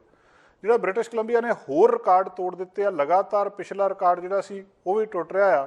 ਪਹਿਲੇ 7 ਮਹੀਨਿਆਂ ਦੇ ਵਿੱਚ ਜਿਹੜਾ ਹਾਈਐਸਟ 217 ਦੇ ਵਿੱਚ ਸੀਗਾ ਪਹਿਲਾਂ, ਉਹ 954 ਮੌਤਾਂ ਸੀ, ਉਹਨੂੰ ਮੰਨਿਆ ਜਾਂਦਾ ਸੀ। ਤੇ ਹੁਣ ਆ ਜਿਹੜੇ ਪਹਿਲੇ 7 ਮਹੀਨੇ ਇਸ ਸਾਲ ਦੇ ਆ, ਇਹਦੇ ਵਿੱਚੋਂ ਪਿਛਲੇ ਰਿਕਾਰਡ ਵੀ ਟੁੱਟ ਗਏ ਆ। ਲਗਾਤਾਰ ਫੈਂਟਾਨਿਲ ਇੱਕ ਬਹੁਤ ਵੱਡਾ ਫੈਕਟਰ ਇਹਦੇ ਵਿੱਚ ਆ। ਫੈਂਟਾਨਿਲ ਮੇਨ ਕਿਲਰ ਦੱਸਿਆ ਜਾ ਰਿਹਾ ਇਸ ਚੀਜ਼ ਦਾ। ਕਿੱਥੋਂ ਆਉਂਦੀ ਆ? ਬਾਰਡਰ ਬੰਦ ਨੇ, ਸਾਰਾ ਕੁਝ ਬੰਦ ਆ। ਕਿੱਥੋਂ ਆ ਕੇ ਕਿਸ ਤਰੀਕੇ ਦੇ ਨਾਲ ਵਿਕੀ ਜਾਂਦੀ ਆ? 86% ਮੌਤਾਂ ਫੈਂਟਾਨਿਲ ਦੇ ਨਾਲ ਹੋ ਰਹੀਆਂ। ਪੋਸਟਮਾਰਟਮ ਤੋਂ ਬਾਅਦ ਜਿਹੜੇ ਟੌਕਸੀਕੋਲੋਜੀ ਦੇ ਰਿਜ਼ਲਟ ਆਉਂਦੇ ਆ ਉਹ ਦੱਸਦੇ ਆ ਕਿ ਬਹੁਤ ਜ਼ਿਆਦਾ ਕੰਸਨਟ੍ਰੇਸ਼ਨ ਦੇ ਵਿੱਚ, ਬਹੁਤ ਸੰਘਣੀ ਮਾਤਰਾ ਦੇ ਵਿੱਚ ਫੈਂਟਾਨਿਲ ਇਹਨਾਂ ਦੇ ਅੰਦਰ ਆ। ਔਰ ਪਿਛਲੇ ਸਾਲ ਤੋਂ ਜਦੋਂ ਦੀ ਪੈਂਡੈਮਿਕ ਸ਼ੁਰੂ ਹੋਈ ਆ ਉਸ ਵੇਲੇ ਤੋਂ ਲੈ ਕੇ ਫੈਂਟਾਨਿਲ ਦੀ ਕੰਜ਼ੰਪਸ਼ਨ ਹੋਰ ਜ਼ਿਆਦਾ ਵੱਧ ਗਈ ਹੈ। ਵੈਨਕੂਵਰ ਕੋਸਟਲ ਹੈਲਥ ਦੇ ਵਿੱਚ 17% ਫੈਂਟਾਨਿਲ ਡਿਟੈਕਟ ਹੋਈ ਆ। ਡੈਥ ਦੇ ਵਿੱਚ ਜਿਹਦੀ ਕੰਸਨਟ੍ਰੇਸ਼ਨ 50 ਮਾਈਕਰੋਗ੍ਰਾਮ ਪਰ ਲੀਟਰ ਤੋਂ ਵੀ ਜ਼ਿਆਦਾ ਸੀ। ਜਿਹੜੇ ਡਾਕਟਰ ਨੇ ਉਹ ਜਾਂ ਜਿਹੜੇ ਇਸ ਫੀਲਡ ਦੇ ਬੰਦੇ ਨੇ ਉਹ ਸਮਝਦੇ ਨੇ ਕਿ ਇਹਦਾ ਮਤਲਬ ਕੀ ਹੁੰਦਾ, ਵੀ ਜਿੰਨੀ ਜਿਹਦੇ ਨਾਲ ਸਿੱਧੀ ਮਤਲਬ ਬਚਾਈ ਕੋਈ ਨਹੀਂ, ਮੌਤ ਵੀ ਹੋ ਜਾਂਦੀ ਆ, ਹਾਰਟ ਬ੍ਰੇਕ ਹੋ ਜਾਂਦਾ, ਕਿੰਨਾ ਕੁਛ ਹੀ ਹੁੰਦਾ ਜਿਹਦੇ ਵਿੱਚ ਕਿ ਇਹ ਸਾਰਾ ਕੁਛ ਸਾਡੇ ਸਾਹਮਣੇ ਆ ਰਿਹਾ। ਔਰ ਲੋਕ ਇਸ ਗੱਲ ਦੇ ਨਾਲ ਜਿੰਨੇ ਸਟ੍ਰੈਸ ਦੇ ਵਿੱਚ ਨੇ, ਜਿੰਨੀ ਪੈਂਡੈਮਿਕ ਦੇ ਵਿੱਚ ਜੋ ਕੁਛ ਹੋਇਆ, ਉਹਦੇ ਤੋਂ ਬਾਅਦ ਇਸ ਚੀਜ਼ ਨੇ ਹੋਰ ਮੌਤਾਂ ਦੇ ਵਿੱਚ ਵਾਧਾ ਕੀਤਾ। ਅੱਜ ਜਦੋਂ ਅਸੀਂ ਤੁਹਾਡੇ ਨਾਲ ਗੱਲਬਾਤ ਕਰ ਰਹੇ ਹਾਂ ਤਾਂ ਇਹ ਕੰਡੀਸ਼ਨ ਦੇ ਵਿੱਚ, ਜਦੋਂ ਇੱਥੇ ਹੈਲਥ ਐਮਰਜੈਂਸੀ ਆ, ਜਦੋਂ ਇਹ ਪੈਂਡੈਮਿਕ ਦੇ ਨਾਲ ਲੋਕ ਜੂਝ ਰਹੇ ਆ, ਉਸ ਵੇਲੇ ਇਹਦੇ ਬਰਾਬਰ, ਇਹਦੇ ਤੋਂ ਵੀ ਖਤਰਨਾਕ ਬਿਮਾਰੀ ਡਰੱਗ ਓਵਰਡੋਜ਼ ਦੀਆਂ ਬ੍ਰਿਟਿਸ਼ ਕੋਲੰਬੀਆ ਦੇ ਵਿੱਚ ਮੌਤਾਂ। ਇਹਦਾ ਜਦੋਂ ਤੁਸੀਂ ਅੰਕੜੇ ਕੱਢ ਕੇ ਦੇਖਦੇ ਆ ਕਿ 5.9 ਜਾਂ 5-6 ਦੇ ਵਿਚਕਾਰ ਮੌਤਾਂ ਇੱਕ ਦਿਨ ਦੇ ਵਿੱਚ ਲਗਾਤਾਰ ਪਿਛਲੇ ਸਾਲਾਂ ਤੋਂ ਹੋਈ ਜਾਣੀਆਂ, ਇਹ ਅੰਕੜਾ ਛੋਟਾ ਨਹੀਂ ਆ। ਇਹਨੂੰ ਦੁਨੀਆ ਦੇ ਵੱਖ-ਵੱਖ ਹਿੱਸਿਆਂ ਦੇ ਵਿੱਚ ਜਦੋਂ ਤੁਸੀਂ ਉੱਥੋਂ ਦੀ ਪਾਪੂਲੇਸ਼ਨ ਦੇ ਹਿਸਾਬ ਨਾਲ ਰੱਖ ਕੇ ਦੇਖੋਗੇ ਕਿ ਫਲਾਣੇ ਦੇਸ਼ ਦੇ ਵਿੱਚ ਫਲਾਣੇ ਸ਼ਹਿਰ ਦੀ ਪਾਪੂਲੇਸ਼ਨ ਇੰਨੀ ਆ, ਉੱਥੇ ਇੰਨੀਆਂ ਮੌਤਾਂ ਹੋ ਰਹੀਆਂ। ਬ੍ਰਿਟਿਸ਼ ਕੋਲੰਬੀਆ ਬਹੁਤ ਅੱਗੇ ਜਾ ਰਿਹਾ ਇਹਦੀ ਲਗਾਤਾਰ, ਔਰ ਇਹ ਕਿਸੇ ਨਾ ਕਿਸੇ ਤਰ੍ਹਾਂ ਰੁਕ ਨਹੀਂ ਰਿਹਾ। ਸਰਕਾਰ ਯਤਨ ਕਰ ਰਹੀ ਹੈ ਕਿ ਘੱਟੋ ਘੱਟ ਜੇ ਨਸ਼ਾ ਨਹੀਂ ਰੋਕ ਸਕਦਾ, ਮੌਤਾਂ ਨੂੰ ਰੋਕਿਆ ਜਾ ਸਕੇ। ਜਿਹੜੀ ਨਲੈਕਸੋਨ ਦੀ ਕਿੱਟ ਬਣਾਈ ਗਈ ਆ, ਉਹ ਲੋਕਾਂ ਨੂੰ ਦਿੱਤੀ ਜਾਂਦੀ ਆ। 3-4 ਸਾਲ ਹੋ ਗਏ ਉਹਨਾਂ ਨੂੰ ਕਿਹਾ ਜਾਂਦਾ ਕਿ ਜੇ ਤੁਹਾਨੂੰ ਨਸ਼ੇ ਦੀ ਵਾਧ ਘੱਟ ਹੋ ਗਈ ਹੈ, ਤੁਸੀਂ ਇਹਦੇ ਵਿੱਚੋਂ ਇੰਜੈਕਸ਼ਨ ਲਾ ਲਓ, ਇਹਦੇ ਨਾਲ ਕੋਈ ਇਲਾਜ ਕਰ ਲਓ, ਤੁਹਾਡਾ ਬਚਾਅ ਹੋ ਸਕੇ। ਕਿਸੇ ਦੇ ਨੇੜੇ ਬੈਠ ਕੇ ਨਸ਼ਾ ਕਰੋ, ਇਕੱਲੇ ਨਸ਼ਾ ਨਾ ਕਰੋ। ਤੁਹਾਨੂੰ ਕੁਛ ਹੁੰਦਾ ਆ, ਦੂਜਾ ਬੰਦਾ ਕਿਤੇ ਕਾਲ ਕਰਕੇ ਤੁਹਾਡਾ ਬਚਾਅ ਕਰ ਸਕਦਾ। ਇਸ ਵੇਲੇ ਕੋਵਿਡ ਤੋਂ ਵੀ ਜ਼ਿਆਦਾ ਖਤਰਨਾਕ ਬਿਮਾਰੀ ਡਰੱਗ ਓਵਰਡੋਜ਼ ਦੀ, ਜਿਹੜੀ ਅਸੀਂ ਲਗਾਤਾਰ ਤੁਹਾਡੇ ਨਾਲ ਗੱਲਬਾਤ ਕਰਦੇ ਆ ਰਹੇ ਹਾਂ, ਉਸੇ ਤਰ੍ਹਾਂ ਹੀ ਆ ਇਹ ਅਹਿਸਾਸ ਦੇ ਨਾਲ ਕਿ ਜਦੋਂ ਅਸੀਂ ਅਗਲੀ ਖਬਰ ਕਰੀਏ ਉਸ ਵੇਲੇ ਇਹ ਗਿਣਤੀ ਥੱਲੇ ਆਈ ਹੋਵੇ। ਜਿੰਨਾ ਵਿਚਾਰ ਰੱਖ ਸਕਦੇ ਹੋ ਇਹਦੇ ਤੋਂ ਬਚਾਅ ਜ਼ਰੂਰ ਰੱਖੋ। BC ਚਿਲਡਰਨ ਹਸਪੀਟਲ ਫਾਊਂਡੇਸ਼ਨ ਦੇ ਲਈ ਫਰੂਰੀਕਾਨਾ ਦੇ ਵੱਲੋਂ ਚੈੱਕ ਤਕਸੀਮ ਕੀਤਾ ਜਾ ਰਿਹਾ ਹੈ। 1 ਲੱਖ ਦੇ ਕਰੀਬ ਇਹ ਚੈੱਕ BC ਡਾਇਬੀਟੀਜ਼ ਬੱਚਿਆਂ ਦੀ ਮਦਦ ਲਈ ਦਿੱਤਾ ਗਿਆ। ਦੱਸ ਦਈਏ ਕਿ ਫਰੂਰੀਕਾਨਾ ਗਰੋਸਰੀ ਚੇਨ ਦੇ ਵੱਲੋਂ ਸਮੇਂ-ਸਮੇਂ ਦੇ ਉੱਤੇ ਸਮਾਜਿਕ ਕੰਮਾਂ ਤੇ ਜ਼ਰੂਰਤਮੰਦਾਂ ਦੀ ਮਦਦ ਕੀਤੀ ਜਾਂਦੀ ਹੈ, ਜਿਸ ਸਦਕਾ ਫਰੂਰੀਕਾਨਾ BC ਚਿਲਡਰਨ ਹਸਪੀਟਲ ਫਾਊਂਡੇਸ਼ਨ ਦੀ ਮਦਦ ਕਰਨ ਜਾ ਰਿਹਾ ਹੈ। ਫਰੂਟੀਕਾਨਾ ਤੁਸੀਂ ਸਾਰੇ ਜਾਣਦੇ ਹੋ, ਫਰੂਟੀਕਾਨਾ ਦੇ ਵੱਲੋਂ ਹਰ ਸਾਲ ਜਿਹੜਾ ਹੈ BC ਚਿਲਡਰਨ ਫਾਊਂਡੇਸ਼ਨ ਹਸਪੀਟਲ ਜਿਹੜਾ ਹੈ ਬੱਚਿਆਂ ਦੇ ਵਾਸਤੇ ਹਮੇਸ਼ਾ ਦੀ ਤਰ੍ਹਾਂ ਜਿਹੜਾ ਹੈ ਇੱਕ ਤਕਸੀਮ ਕੀਤਾ ਜਾਂਦਾ ਹੈ, ਚੈੱਕ ਭੇਟ ਕੀਤਾ ਜਾਂਦਾ ਹੈ। ਇਸ ਸਾਲ ਵੀ ਜਿਹੜਾ ਇਹ ਚੈੱਕ ਦਿੱਤਾ ਗਿਆ ਔਰ ਫਰੂਟੀਕਾਨਾ ਦੇ CEO ਸਾਡੇ ਨਾਲ ਟੋਨੀ ਸਿੰਘ ਜੀ ਜੁੜੇ ਹੋਏ ਨੇ। ਟੋਨੀ ਜੀ, ਸਭ ਤੋਂ ਪਹਿਲਾਂ ਐਪਰੀਸ਼ੀਏਟ ਕਿ ਤੁਸੀਂ ਹਰ ਸਾਲ ਜਿਵੇਂ ਕਿ ਬੱਚਿਆਂ ਦੀ ਹੈਲਪ ਕਰਦੇ ਹੋ, ਇਸ ਵਾਰ ਵੀ ਤੁਸੀਂ BC ਚਿਲਡਰਨ ਫਾਊਂਡੇਸ਼ਨ ਵਾਸਤੇ ਹਸਪੀਟਲ ਫਾਊਂਡੇਸ਼ਨ ਦੇ ਲਈ ਚੈੱਕ ਤਕਸੀਮ ਕੀਤਾ। ਕੀ ਕਹਿਣਾ ਚਾਹੋਗੇ ਇਸ ਬਾਰੇ? ਅਸੀਂ ਅੱਜ 1,01,000 ਚਿਲਡਰਨ ਹਸਪੀਟਲ ਦੇ ਰਹੇ ਹਾਂ ਕਿ ਜਿਹੜੀ A1 ਡਾਇਬੀਟੀ ਟਾਈਪ 1 ਡਾਇਬੀਟੀ ਜਿਹੜੀ ਬੱਚਿਆਂ ਨੂੰ ਹੋ ਜਾਂਦੀ ਛੋਟੇ ਹੁੰਦਿਆਂ ਨੂੰ, ਉਹ ਬਹੁਤ ਔਖਾ ਕਿ ਉਹ ਜਿਹੜੀ ਡਾਇਬੀਟੀ ਆ ਉਹ ਸਾਰੀ ਜ਼ਿੰਦਗੀ ਲਈ ਹੁੰਦੀ ਹੈ, ਉਹਦੇ ਕੋਈ ਕਿਉਰ ਹੈ ਨਹੀਂ। ਹਾਂ, ਕਿਉਰ ਹੈ ਨਹੀਂ, ਪਰ ਉਹਨਾਂ ਨੂੰ ਕਿੱਦਾਂ ਡੇ ਟੂ ਡੇ ਲਾਈਫ ਜਿਹੜੀ ਆ ਸੋਹਣੀ ਲਾਈਫ ਲੰਘਣ ਵਾਸਤੇ ਹੈਲਪ ਚਾਹੀਦੀ ਆ। ਜਿੱਦਾਂ ਉਹਨਾਂ ਨੂੰ ਮੈਡੀਸਨ ਚਾਹੀਦੀ ਆ ਜਾਂ ਉਹਨਾਂ ਦਾ ਬਲੱਡ ਟੈਸਟ ਜਿਹੜਾ ਰੋਜ਼ ਹੁੰਦਾ ਉਹ ਕਰਨ ਵਾਸਤੇ ਪੈਰੈਂਟਸ ਨੂੰ ਹੈਲਪ ਚਾਹੀਦੀ ਆ। ਉਹਦੇ ਵਾਸਤੇ ਇਹ ਫੰਡਸ ਵਗੈਰਾ ਇਕੱਠੇ ਕੀਤੇ ਗਏ ਆ। ਜੇ $2 ਮਿਲੀਅਨ ਕਲੈਕਟ ਕਰ ਰਿਹਾ, ਉਹਨਾਂ ਵਿੱਚੋਂ ਅਸੀਂ 1,01,000 ਅਸੀਂ ਅੱਜ ਹਿੱਸਾ ਪਾਇਆ। ਇਹ ਬਹੁਤ ਵੱਡੀ ਗੱਲ ਹੁੰਦੀ ਹੈ, ਸਪੈਸ਼ਲੀ ਇੱਕ ਕਾਰੋਬਾਰੀ ਦੇ ਲਈ। ਤੁਹਾਨੂੰ ਐਵਰੀਬਡੀ ਨੋਜ਼ ਯੂ, ਸਾਰੇ ਤੁਹਾਨੂੰ ਜਾਣਦੇ ਨੇ। ਤੁਸੀਂ ਹਰ ਵਾਰ ਇੱਕ ਕੋਸ਼ਿਸ਼ ਕਰਦੇ ਹੋ, ਇੱਕ ਪਹਿਲ ਹੁੰਦੀ ਹੈ ਕਿ ਤੁਸੀਂ ਵੱਧ ਚੜ ਕੇ ਜਿਹੜੇ ਵੀ ਜ਼ਰੂਰਤਮੰਦ ਨੇ ਉਹਨਾਂ ਦੀ ਮਦਦ ਕਰ ਸਕੋ, ਜਿਨ੍ਹਾਂ ਵਿੱਚ ਤੁਹਾਡੀ ਲਿਸਟ ਵਿੱਚ ਸਭ ਤੋਂ ਉੱਪਰ ਹਮੇਸ਼ਾ ਬੱਚੇ ਰਹਿੰਦੇ ਨੇ। ਸੋ ਉਹਨਾਂ ਵਾਸਤੇ ਕੀ ਮੈਸੇਜ ਦੇਣਾ ਚਾਹੋਗੇ, ਸਪੈਸ਼ਲੀ ਜਿਹੜਾ ਇਹ ਵਕਤ ਹੈ, ਇਹ ਬਹੁਤ ਹੀ ਨਾਜ਼ੁਕ ਸਮਾਂ ਨਿਕਲਿਆ। ਟੋਨੀ ਜੀ, ਕੋਵਿਡ ਕਰਕੇ ਅਸੀਂ ਦੇਖਿਆ ਵੀ ਦੁਨੀਆ ਕਿੱਥੋਂ ਤੋਂ ਕਿੱਥੋਂ ਪਹੁੰਚ ਗਿਆ। ਬਹੁਤ ਸਾਰੇ ਬੱਚੇ ਜਿਹੜੇ ਨੇ ਉਹ ਵੀ ਬਹੁਤ ਜ਼ਿਆਦਾ ਸਾਥ ਛੱਡ ਕੇ ਕੋਵਿਡ ਦੇ ਮੌਕੇ ਦੇ ਉੱਤੇ ਬਹੁਤ ਜ਼ਿਆਦਾ ਘਰਾਂ ਦੇ ਵਿੱਚ ਰਹਿਣ ਕਰਕੇ ਵੀ ਬੱਚਿਆਂ ਦੇ ਵਿੱਚ ਇੱਕ ਅਲੱਗ ਤਰ੍ਹਾਂ ਦੀ ਜਿਹੜੀ ਹੈ ਨਮੋਸ਼ੀ ਪੈਦਾ ਹੋ ਗਈ, ਡਿਪਰੈਸ਼ਨ ਦਾ ਸ਼ਿਕਾਰ ਹੋਏ। ਤੇ ਤੁਸੀਂ ਜਿਹੜੀ ਕੋਜ਼ ਜਿਹੜੇ ਕੰਮ ਵਾਸਤੇ ਤੁਸੀਂ ਅੱਗੇ ਆਏ ਹੋ, ਇਹਦੇ 'ਚ ਬਹੁਤ ਸਾਰੇ ਡਾਇਬੀਟੀਜ਼ ਦੇ ਜਿਹੜੇ ਬੱਚੇ ਨੇ ਉਹਨਾਂ ਦੀ ਹੈਲਪ ਹੋ ਰਹੀ ਹੈ। ਕੀ ਇਸ ਸਮੇਂ ਬਾਰੇ ਕੀ ਉਹਨਾਂ ਵਾਸਤੇ ਮੈਸੇਜ ਕਨਵੇ ਕਰਨਾ? ਹਾਂਜੀ, ਜਿਸ ਤਰ੍ਹਾਂ ਕਹਿ ਰਹੇ ਕਿ ਕੋਵਿਡ ਵਿੱਚ ਹੋਰ ਵੀ ਬਹੁਤ ਬਿਮਾਰੀਆਂ, ਡਿਪਰੈਸ਼ਨ ਦਾ ਬਹੁਤ ਜ਼ਿਆਦਾ ਬੱਚਿਆਂ ਵਿੱਚ ਹੋ ਗਿਆ, ਜਿਹੜੇ ਘਰ ਰਹਿ ਰਹੇ ਆ, ਸਕੂਲ ਨਹੀਂ ਜਾ ਰਹੇ। ਅਤੇ ਜਿਨ੍ਹਾਂ ਨੂੰ ਡਾਇਬੀਟੀ ਹੋਈ ਆ ਉਹਨਾਂ ਲਈ ਉਹ ਹੋਰ ਵੀ ਹਾਰਡ ਹੋ ਜਾਂਦਾ ਆ। ਇੱਕ ਉਹ ਪ੍ਰੋਪਰਲੀ ਖੇਲ ਨਹੀਂ ਸਕਦੇ, ਦੂਸਰੇ ਉਹ ਕੋਵਿਡ ਕਰਕੇ ਘਰ ਬੈਠੇ ਆ। ਸੋ ਬੱਚੇ ਹਮੇਸ਼ਾ ਆਪਣੇ ਛੋਟੇ 1 ਸਾਲ 2 ਸਾਲ ਦੇ ਜਾਂ 4 ਸਾਲ ਦੇ ਬਹੁਤ ਵਿਚਾਰੇ ਭਲੇ ਮਾਨਸ ਹੁੰਦੇ ਆ। ਉਹਨਾਂ ਨੂੰ ਇਹ ਨਹੀਂ ਪਤਾ ਹੁੰਦਾ ਕੀ ਬਿਮਾਰੀ ਲੱਗੀ ਆ, ਉਹਨੂੰ ਕਿਉਂ ਉਹਨਾਂ ਨੂੰ ਲੱਗੀ ਆ। ਉਹਨਾਂ ਨੂੰ ਕੰਫਰਟ ਫੀਲ ਕਰਨ ਵਾਸਤੇ ਅਸੀਂ ਹਮੇਸ਼ਾ ਹੀ ਸੇਵਾ 'ਤੇ ਖੜ੍ਹੇ ਹੁੰਦੇ ਆ। ਇਹ ਨਹੀਂ ਕਿ ਟਾਈਪ 1 ਡਾਇਬੀਟੀ ਵਾਸਤੇ ਚਿਲਡਰਨ ਹਸਪੀਟਲ ਓਵਰਆਲ ਅਸੀਂ 20 ਸਾਲ ਤੋਂ ਉੱਪਰ ਸੇਵਾ ਕਰਦੇ ਆਏ ਹਾਂ। ਤਾਂ so children's been very close to my heart, ਚਾਹੇ ਐਜੂਕੇਸ਼ਨ ਹੋਵੇ ਜਾਂ ਉਹਨਾਂ ਦੀ ਹੈਲਥ ਵਾਸਤੇ ਹੋਵੇ, ਕਿਉਂਕਿ ਚਿਲਡਰਨ ਆਪਣਾ ਫਿਊਚਰ ਆ, ਉਹਨਾਂ ਦੀ ਦੇਖਭਾਲ ਕਰਨਾ ਸਾਡਾ ਫਰਜ਼ ਬਣਦਾ ਹੈ। ਸੋ ਭਵਿੱਖ ਹੁਣ ਸਵਾਰਨ ਦੇ ਲਈ ਤੁਸੀਂ ਅੱਗੇ ਤਾਂ ਆ ਰਹੇ ਹੋ, ਮਿਹਨਤ ਵੀ ਕਰ ਰਹੇ ਹੋ, ਉਹਨਾਂ ਲਈ ਫੰਡ ਵੀ ਜਿਹੜਾ ਮੁਹੱਈਆ ਕਰਵਾ ਰਹੇ ਹੋ। ਸਹੀ ਹੱਥਾਂ ਦੇ ਵਿੱਚ ਇਹ ਪੈਸਾ ਜਾ ਰਿਹਾ ਤੇ ਸਹੀ ਹੱਥਾਂ ਦੇ ਨਾਲ ਹੀ ਇਸਤੇਮਾਲ ਕੀਤਾ ਜਾਏ, ਇਹਦੇ ਲਈ ਕੀ ਕਹਿਣਾ ਚਾਹੋ? ਹਾਂਜੀ, ਇਹ ਪੈਸਾ ਹਮੇਸ਼ਾ ਹੀ ਕਿ ਅਸੀਂ ਉਹਨਾਂ ਨੂੰ ਮੋਨੀਟਰ ਕਰਦੇ ਹਾਂ। ਜਿਹੜਾ ਇੰਨੇ ਸਾਲ ਹੋ ਗਏ ਪੈਸੇ ਡੋਨੇਟ ਕਰ ਰਹੇ ਹਾਂ, ਅਸੀਂ ਆਪ ਅੱਖੀਂ ਦੇਖਿਆ ਕਿਸ ਤਰ੍ਹਾਂ ਹਸਪੀਟਲ ਬਣਿਆ, ਕਿੰਨਾ ਸੋਹਣਾ ਹਸਪੀਟਲ ਬਣਿਆ। ਅਤੇ ਜੇ ਤੁਹਾਨੂੰ ਰੱਬ ਨਾ ਕਰੇ ਤੁਹਾਨੂੰ ਨਾ ਜਾਣਾ ਪਵੇ ਤਾਂ ਸਭ ਤੋਂ ਵਧੀਆ, ਪਰ ਜੇ ਤੁਸੀਂ ਵਿਜ਼ਿਟ ਕਰਨਾ ਚਾਹੁੰਦੇ ਆ ਚਿਲਡਰਨ ਹਸਪੀਟਲ ਜਾ ਕੇ ਦੇਖੋ ਕਿੰਨਾ ਸੋਹਣਾ ਹਸਪੀਟਲ ਬਣਿਆ। ਸਾਰਾ ਪੈਸਾ ਉੱਤੇ ਪ੍ਰੋਪਰਲੀ ਲਗਾਇਆ ਜਾਂਦਾ। ਇਹ ਸਾਰੀ ਗਰੰਟੀ ਹੈ ਉਹਨਾਂ ਦੀ ਵੀ, ਫਾਊਂਡੇਸ਼ਨ ਦੀ ਵੀ, ਪਰ ਅਸੀਂ ਵੀ ਮੇਕ ਸ਼ੋਰ ਕਰਦੇ ਹਾਂ ਕਿ ਪੈਸਾ ਡਾਲਰ ਟੂ ਡਾਲਰ ਜਿਹੜਾ ਦੇ ਰਹੇ ਉਹਨਾਂ ਨੂੰ ਕਿ ਉੱਥੇ ਲਗਾਇਆ ਜਾਵੇ।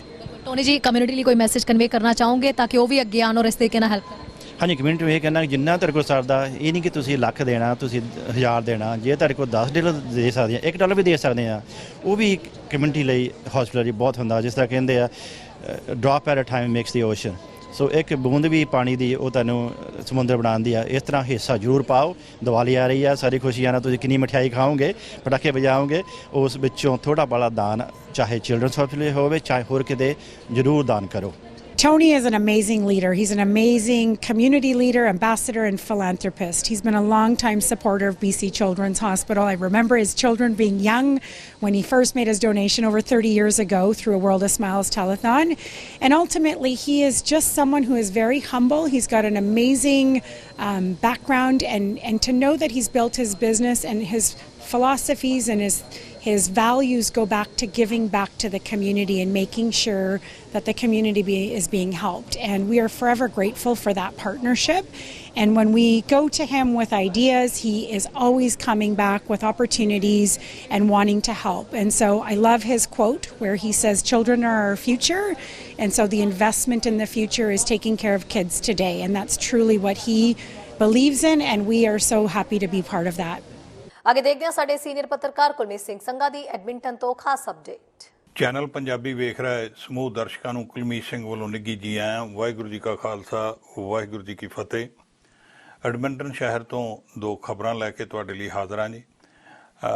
ਇੱਕ ਖਬਰ ਇਹ ਆ ਰਹੀ ਹੈ ਕਿ ਕੱਲ੍ਹ ਨੂੰ ਜਿਹੜਾ national day for truth and reconciliation ਹੈ, ਜਿਹਨੂੰ ਫੈਡਰਲ ਗੌਰਮੈਂਟ ਨੇ ਸਟੈਟ ਹੌਲੀਡੇ ਆਖਿਆ, ਯਾਨੀ ਕਿ ਕੱਲ੍ਹ ਨੂੰ ਸਾਰੇ ਕੈਨੇਡਾ ਦੇ ਵਿੱਚ ਉਹਨਾਂ ਵੱਲੋਂ ਛੁੱਟੀ ਸੀ। ਪਰ ਅਲਬਰਟਾ ਸਰਕਾਰ ਵੱਲੋਂ ਇਹਨੂੰ ਸਟੈਟ ਡੇ ਦੇ ਤੌਰ 'ਤੇ ਨਹੀਂ ਲਿਆ ਜਾ ਰਿਹਾ ਔਰ ਉਸ ਦਿਨ ਨੂੰ ਮਨਾਉਣ ਲਈ ਕਈ ਇਵੈਂਟ ਜਿਹੜੇ ਆ ਕੀਤੇ ਜਾ ਰਹੇ ਆ ਤਾਂ ਕਿ ਜਿਹੜੇ ਪਿੱਛੇ ਜਿਹੇ ਰੈਜ਼ੀਡੈਂਸ਼ੀਅਲ ਸਕੂਲਾਂ ਦੇ ਵਿੱਚੋਂ ਬੱਚਿਆਂ ਦੀਆਂ ਲਾਸ਼ਾਂ ਮਿਲੀਆਂ ਸੀਗੀਆਂ ਜਾਂ ਪਿੰਜਰ ਮਿਲੇ ਨੇ, ਉਹਨਾਂ ਬੱਚਿਆਂ ਨੂੰ ਸ਼ਰਧਾਂਜਲੀ ਦੇਣ ਲਈ ਜਿਹੜੇ ਕੁਝ ਇਵੈਂਟ ਜਿਹੜੇ ਆ ਪ੍ਰੋਵਿੰਸ ਵੱਲੋਂ ਕਰਵਾਏ ਜਾ ਰਹੇ ਨੇ।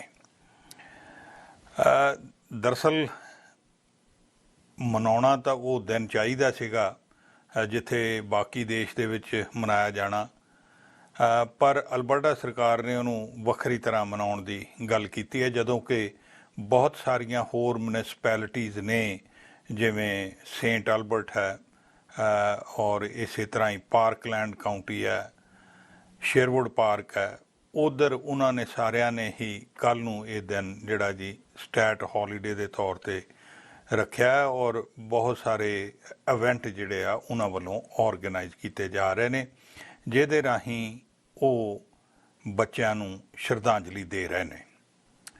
ਸ਼ੇਰਵੁੱਡ ਪਾਰਕ ਵਾਲਿਆਂ ਨੇ ਤੇ ਜਦੋਂ ਫੈਡਰਲ ਗੌਰਮੈਂਟ ਨੇ ਅਨਾਊਂਸ ਹੀ ਕੀਤਾ ਸੀ, ਉਦੋਂ ਤੀਸਰੇ ਦਿਨ ਹੀ ਉਹਨਾਂ ਨੇ ਕਹਿ ਦਿੱਤਾ ਸੀ ਕਿ ਹਾਂ ਅਸੀਂ ਇਹ ਦਿਨ ਮਨਾਉਣਾ। ਉਹਦੀ ਮਹੱਤਤਾ ਉਹ ਕਹਿੰਦੇ ਜੀ ਵੀ ਬਹੁਤ ਜ਼ਰੂਰੀ ਹੈ। ਜਿਹੜੇ ਅੱਜ ਦੇ ਇੱਥੇ ਕੰਮਕਾਰ ਕਰਨ ਵਾਲੇ ਲੋਕ ਨੇ, ਖਾਸ ਕਰਕੇ ਸ਼ਹਿਰਾਂ ਦੇ ਵਿੱਚ ਸਰਵਿਸ ਜਿਹੜੀ ਪ੍ਰੋਵਾਈਡ ਕੀਤੀ ਜਾਂਦੀ ਹੈ ਸਾਰੇ ਲੋਕਾਂ ਨੂੰ, ਉਹਨਾਂ ਨੂੰ ਇਸ ਇਤਿਹਾਸ ਤੋਂ, ਇਹ ਜਿਹੜੀਆਂ ਘਟਨਾਵਾਂ ਨੇ ਉਹਨਾਂ ਤੋਂ ਜਾਣੂ ਹੋਣਾ ਬਹੁਤ ਜ਼ਰੂਰੀ ਆ। ਜਦੋਂ ਕਿ ਜਿਹੜੇ ਜੀ ਇੱਕ ਚੀਫ ਨੇ ਵਿਲਟਨ ਲਿਟਲ ਚਾਈਲਡ, ਉਹਨਾਂ ਨੇ ਅਲਬਰਟਾ ਸਰਕਾਰ ਦੇ ਇਸ ਫੈਸਲੇ ਨੂੰ ਬੜਾ ਮੰਦਭਾਗਾ ਕਿਹਾ। ਕਹਿੰਦੇ ਉਦਾਸ ਕਰਨ ਵਾਲੀ ਗੱਲ ਹੈ, ਜਦੋਂ ਕਿ ਉਹ ਦੂਸਰਿਆਂ ਨੇ ਕਹਿੰਦੇ ਮਨਾਉਣਾ ਸੀ ਤੇ ਇਹਨਾਂ ਨੂੰ ਵੀ ਮਨਾਉਣਾ ਚਾਹੀਦਾ ਹੈ। ਹਾਂ, ਉਹ ਕਹਿੰਦੇ ਜੀ ਵੀ ਜਿਹੜੀ ਇਹ ਆਰਗੂਮੈਂਟ ਦਿੱਤੀ ਜਾ ਰਹੀ ਹੈ ਵੀ ਸਿਰਫ ਇੱਕ ਦਿਨ ਹੀ ਨਹੀਂ, ਉਹ ਕਹਿੰਦਾ ਜੀ ਇਹ ਵੀ ਤਾਂ ਗੱਲ ਠੀਕ ਆ ਵੀ ਇੱਕ ਦਿਨ ਹੀ ਨਹੀਂ ਯਾਦ ਕੀਤੇ ਜਾਣਾ ਚਾਹੀਦਾ, ਉਹ ਹਮੇਸ਼ਾ ਹੀ ਉਹਨਾਂ ਨੂੰ ਯਾਦ ਰੱਖਣਾ ਚਾਹੀਦਾ, ਕਿਉਂਕਿ ਜਿਹੜੇ ਬੱਚੇ ਆ ਉਹ ਬੜੇ ਪਵਿੱਤਰ ਹੁੰਦੇ ਨੇ ਔਰ ਉਹਨਾਂ ਬੱਚਿਆਂ ਨੂੰ ਅਸੀਂ ਜਦੋਂ ਸ਼ਰਧਾਂਜਲੀ ਦੇਣੀ ਆ ਤੇ ਉਸ ਪਵਿੱਤਰਤਾ ਦੇ ਨਾਲ ਹੀ ਦਈਏ।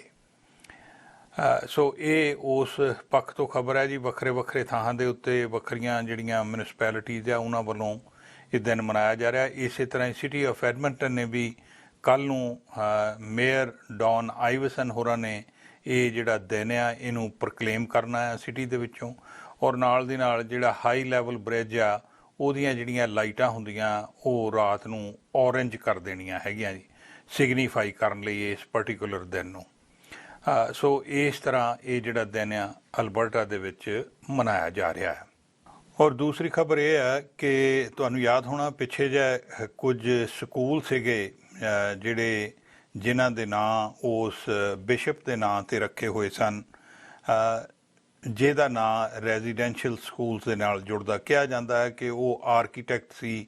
ਇਹਨਾਂ ਜਿਹੜਾ ਇਹ ਪ੍ਰੋਗਰਾਮ ਗਵਰਨਮੈਂਟ ਰਨ ਕਰਦੀ ਸੀਗੀ, ਉਸ ਪ੍ਰੋਗਰਾਮ ਨੂੰ ਰਨ ਕਰਨ ਵਾਲਿਆਂ ਵਿੱਚ ਮਤਲਬ ਉਹ ਡਿਜ਼ਾਈਨ ਕਰਨ ਵਾਲੇ ਬਿਸ਼ਪ ਵਾਈਟਲ ਹੁਰੀ ਸੀਗੇ, ਵਾਈਟਲ ਗ੍ਰੈਂਡਨ। ਅਤੇ ਜਦੋਂ ਉਹਨਾਂ ਦੇ ਨਾਂ ਇੱਥੇ ਵੱਖਰੇ ਵੱਖਰੇ ਸਕੂਲਾਂ ਦੇ ਵਿੱਚ ਦੇਖੇ ਗਏ ਅਤੇ ਲੋਕਾਂ ਨੇ ਕਿਹਾ ਜੀ ਵੀ ਇਹ ਨਾਂ ਜਿਹੜਾ ਬਦਲ ਦੇਣਾ ਚਾਹੀਦਾ। ਔਰ ਉਹ ਸਕੂਲ ਜਿਹੜੇ ਸੀ ਜੀ ਇੱਕ ਐਡਮਿੰਟਨ ਦੇ ਵਿੱਚ ਸਕੂਲ ਹੈਗਾ 60-65 ਸਾਲ ਪੁਰਾਣਾ, ਉਸ ਸਕੂਲ ਦਾ ਨਾਂ ਬਦਲਿਆ ਗਿਆ। ਉਹ ਕਹਿੰਦੇ ਪਰ ਉਹਨਾਂ ਨੇ ਜ਼ਿੰਮੇਵਾਰੀ ਦਿੱਤੀ ਸੀ ਦੋ ਗਰੁੱਪਾਂ ਨੂੰ ਕਿ ਤੁਸੀਂ ਇਹ ਨਾਂ ਲੱਭ ਕੇ ਲਿਆਓ ਕਿ ਕਿਹੜਾ ਨਾਂ ਰੱਖਣਾ ਹੈ। ਹੁਣ ਉਸ ਸਕੂਲ ਦਾ ਨਾਂ ਜਿਹੜਾ ਜੀ ਬਦਲ ਕੇ ਉਹਨਾਂ ਨੇ ਹੋਲੀ ਚਾਈਲਡ ਕੈਥੋਲਿਕ ਐਲੀਮੈਂਟਰੀ ਸਕੂਲ ਰੱਖ ਦਿੱਤਾ ਹੈ। ਔਰ ਗ੍ਰੈਂਡਨ ਦਾ ਨਾਂ ਜਿਵੇਂ ਇੱਥੇ ਸਿਟੀ ਆਫ ਐਡਮਿੰਟਨ ਨੇ ਉਦੋਂ ਹੀ ਉਹਦਾ ਨਾਂ ਇੱਕ LRT ਸਟੇਸ਼ਨ ਤੇ ਸੀਗਾ ਔਰ ਇੱਕ ਉੱਥੇ ਮਿਊਰਲ ਬਣਿਆ ਹੋਇਆ ਸੀ, ਉਹ ਸਾਰੇ ਹੀ ਹਟਾ ਦਿੱਤੇ ਸੀਗੇ। ਇਸੇ ਤਰ੍ਹਾਂ ਹੀ ਸੇਂਟ ਐਲਬਰਟ ਦੇ ਵਿੱਚੋਂ ਵੀ ਇੱਕ ਸਕੂਲ ਜਿਹਦਾ ਨਾਂ ਬਦਲ ਦਿੱਤਾ ਗਿਆ। ਕੈਲਗਰੀ ਸ਼ਹਿਰ ਦੇ ਵਿੱਚ ਵੀ ਸੀ, ਉਹ ਵੀ ਨਾਂ ਬਦਲ ਦਿੱਤੇ ਗਏ ਨੇ। ਸੋ ਹੁਣ ਇਹ ਜਿਹੜਾ ਐਡਮਿੰਟਨ ਦੇ ਵਿੱਚ ਸਕੂਲ ਸੀਗਾ ਕਾਫੀ ਪੁਰਾਣਾ, ਉਹਦਾ ਸਕੂਲ ਦਾ ਨਾਮ ਬਦਲ ਕੇ ਹੋਲੀ ਚਾਈਲਡ ਕੈਥੋਲਿਕ ਐਲੀਮੈਂਟਰੀ ਸਕੂਲ ਰੱਖ ਦਿੱਤਾ ਗਿਆ ਹੈ। ਚੈਨਲ ਪੰਜਾਬੀ ਲਈ ਕੁਲਮੀਤ ਸਿੰਘ ਸੰਘਾ, ਐਡਮਿੰਟਨ। ਸੋ ਖਬਰਾਂ ਤੇ ਜਾਣਕਾਰੀਆਂ ਦਾ ਸਿਲਸਿਲਾ ਫਿਲਹਾਲ ਇੱਥੇ ਮੁੱਕਦਾ। ਨਵੀਆਂ ਤੇ ਤਾਜ਼ਾ ਖਬਰਾਂ ਲੈ ਕੇ ਫਿਰ ਤੋਂ ਹਾਜ਼ਰ ਹੋਵਾਂਗੇ। ਇਜਾਜ਼ਤ ਚਾਹੁੰਦੇ ਹਾਂ। ਧੰਨਵਾਦ। ਸਾਡਾ ਹਰ ਇੱਕ ਪ੍ਰੋਗਰਾਮ ਦੇਖਣ ਤੇ ਸਾਡੇ ਨਾਲ ਜੁੜਨ ਲਈ ਸਬਸਕ੍ਰਾਈਬ ਕਰੋ ਚੈਨਲ ਪੰਜਾਬੀ ਤੇ ਨੋਟੀਫਿਕੇਸ਼ਨ ਲਈ ਬੈਲ ਆਈਕਨ ਵਾਲੇ ਬਟਨ ਤੇ ਕਲਿੱਕ ਕਰੋ।